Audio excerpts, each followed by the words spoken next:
Vivimos en la era de los espejos negros. Pasamos gran parte de nuestro día mirando pantallas que no solo nos muestran información, sino que nos devuelven una imagen distorsionada de la realidad. Deslizamos el pulgar por las redes sociales y en cuestión de segundos somos bombardeados por los mejores momentos de la vida de otros en sus vacaciones perfectas, sus cuerpos entrenados, sus familias sonrientes y sus éxitos profesionales, y sin darnos cuenta, casi de manera automática, empezamos a hacer un ejercicio mental devastador. Comparamos nuestro detrás de cámaras con toda su confusión, sus cables sueltos y sus madrugadas de cansancio. Con el escenario principal de los demás, esa comparación genera una herida profunda en el alma que a veces ni siquiera sabemos nombrar, pero que se siente como un peso constante. Empiezas a sentir que te falta algo, que vas por detrás en una carrera que ni siquiera elegiste correr. Te miras al espejo y ya no ves a una persona única creada por Dios con un propósito específico. Ves una lista de carencias, un inventario de lo que te falta para ser como aquel. La comparación es el ladrón de la alegría, pero es algo todavía más peligroso. Es el asesino de la identidad. Cuando te defines por lo que otros tienen o por lo que tú no has logrado, terminas viviendo una identidad de sombra, una versión de ti mismo que solo existe en relación con el éxito o el fracaso de los que te rodean. Te conviertes en un satélite girando alrededor de la vida de los demás, perdiendo tu propio centro. Si hoy te sientes agotado de intentar encajar, si sientes que tu valor depende de cuántos likes recibes o de cómo te ves frente a tus colegas o vecinos, quiero que te detengas un segundo. Vamos a romper esos espejos mentirosos que el mundo ha puesto frente a ti. Vamos a descubrir que tu identidad no se construye mirando hacia los lados para ver quién te supera o a quién superas tú, sino mirando hacia arriba para recordar quién te diseñó. Hoy vamos a aprender que Dios no te llamó a ser una copia de nadie, ni una versión mejorada de tu vecino, sino el reflejo original de su gloria, en un rincón del mundo que solo tú puedes iluminar. Para entender cómo Dios trata con una identidad herida por la comparación, tenemos que viajar a una escena muy extraña y poderosa en el libro de Jueces. Capítulo 6, Israel estaba pasando por un momento terrible. Estaban siendo oprimidos por los madianitas, que llegaban como langostas y les robaban todo, sus cosechas, su ganado, su paz. El miedo era tan denso que los israelitas ya no vivían en casas. Vivían escondidos en cuevas y hendiduras de las montañas. Y allí, en medio de ese clima de terror y humillación, encontramos a un hombre llamado Gedeón. Gedeón no estaba en un campo de batalla, entrenando soldados, ni estaba liderando a nadie. Estaba en un lagar. Un lagar era básicamente un agujero hondo excavado en la piedra donde normalmente se pisaban las uvas para hacer vino. Pero Gedeón no estaba haciendo vino. Estaba allí metido, sacudiendo el trigo para esconderlo de los enemigos. Imagínate la escena en un hombre escondido en un foso, trabajando de forma incómoda porque el lagar no está hecho para trillar trigo, temblando de miedo ante cualquier ruido y tratando de rescatar un poco de alimento para no morir de hambre. Gedeón se veía a sí mismo como una víctima total. De hecho, cuando el ángel del Señor se le aparece de repente en ese foso, Gedeón suelta todo su resentimiento. Él se sentía el último de la fila, el más pobre de la familia más pobre de una tribu olvidada. Su identidad estaba totalmente definida por su escasez, por su miedo y por lo pequeño que se sentía frente al poder de los madianitas. Pero aquí es donde ocurre el choque de realidades más asombroso de la Biblia. El ángel del Señor lo mira ahí metido en su agujero de cobardía y le dice una frase que suena casi a broma de mal gusto: Jehová está contigo, varón esforzado y valiente. Detente ahí un momento y procesa esto. Dios llama valiente a un hombre que está escondido en un foso para que no lo vean. Dios no llamó a Gedeón por lo que él estaba haciendo en ese momento, ni por cómo se sentía, ni por lo que su currículum decía de él. Dios lo llamó por lo que él mismo había puesto dentro de Gedeón antes de que naciera. Gedeón se comparaba con los guerreros de otros tiempos y se sentía nada, pero Dios lo miraba y veía un libertador. La identidad de Gedeón no dependía de su circunstancia actual, sino de la presencia de Dios con él. Tu identidad real no es lo que ves en el espejo de tu situación de hoy, ni lo que dicen tus fracasos. Es lo que Dios proclama sobre ti desde su eternidad. Para profundizar en este secreto de quién eres realmente, tenemos que ir al principio de todo, al libro del Génesis, al momento en que el aliento de Dios dio forma al ser humano. Ahí encontramos una palabra hebrea que es fundamental y que quiero que guardes en tu corazón: Ansel.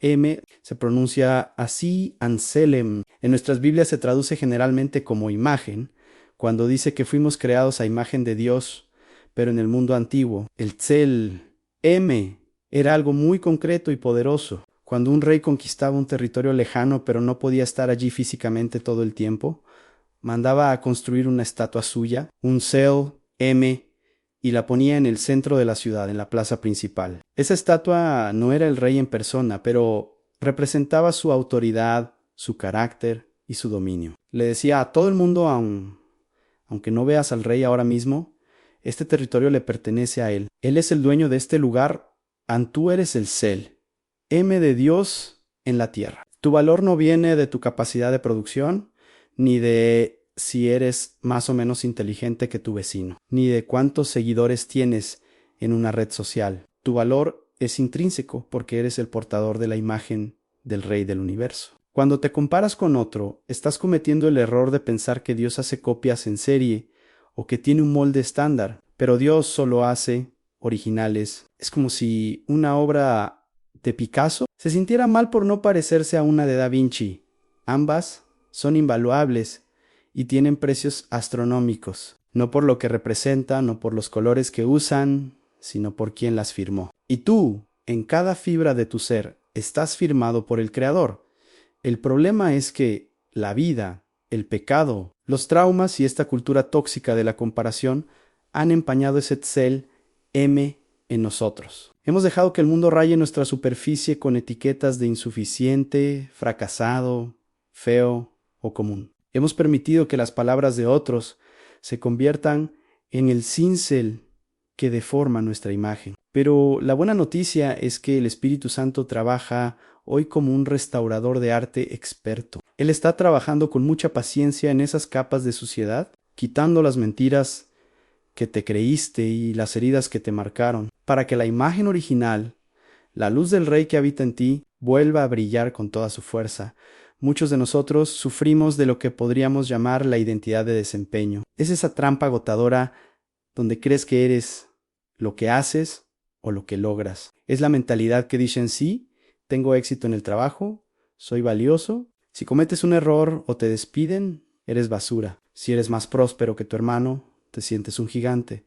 Pero si a él le va mejor, te hundes en la depresión y la envidia. Esta es una forma de esclavitud espiritual. Si tu valor depende de tu rendimiento, nunca vas a tener paz, porque siempre habrá alguien que lo haga mejor que tú, alguien más joven, alguien más rápido, y siempre vivirás con el miedo terrorífico de perder lo que has logrado. El mundo te exige que te ganes tu identidad todos los días, que la construyas con esfuerzo, pero Dios te invita a que la recibas como un regalo que ya fue pagado en una cruz.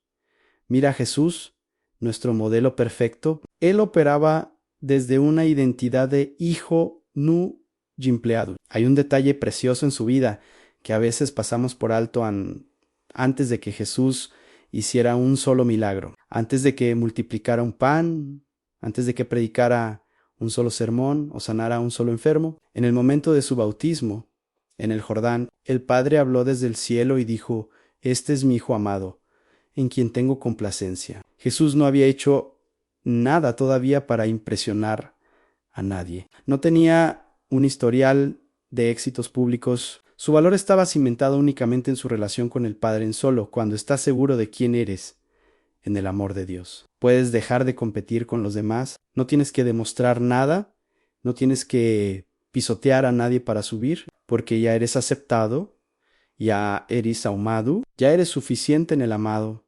¿Cómo rompemos entonces este ciclo de la comparación en nuestra vida diaria, cuando los ataques vienen de todas partes? La Biblia nos da una clave poderosa en la carta a los Romanos cuando dice: no os conforméis a este siglo, sino transformaos por medio de la renovación de vuestro entendimiento. La palabra para transformaos es metamorfo, de donde viene nuestra palabra metamorfosis. Describe un cambio de forma que no se pega por fuera como un disfraz, sino que fluye y explota desde el interior. Es lo que le pasa a una oruga cuando se convierte en mariposa. No es que se puso alas de cartón, es que su naturaleza profunda cambió. Así que hoy te invito a que hagas un acto de fe radical. Deja de intentar ser una mejor versión de otra persona. Dios ya tiene a esa persona, Él no necesita otra copia. Lo que Dios quiere y anhela es al tú que Él diseñó con tanto detalle y amor. Rompe hoy ese espejo de la comparación que te amarga la vida y te quita el sueño. Deja de mirar hacia los lados con envidia o con miedo. Respira profundo ahora mismo y recuerda que eres amado por el Rey, que eres visto por el Creador y que eres suficiente simplemente porque Dios así lo decidió por su pura gracia. Sal de tu lagar, levanta la cabeza y camina con la dignidad de quien sabe que lleva el sello del Rey impreso en el alma.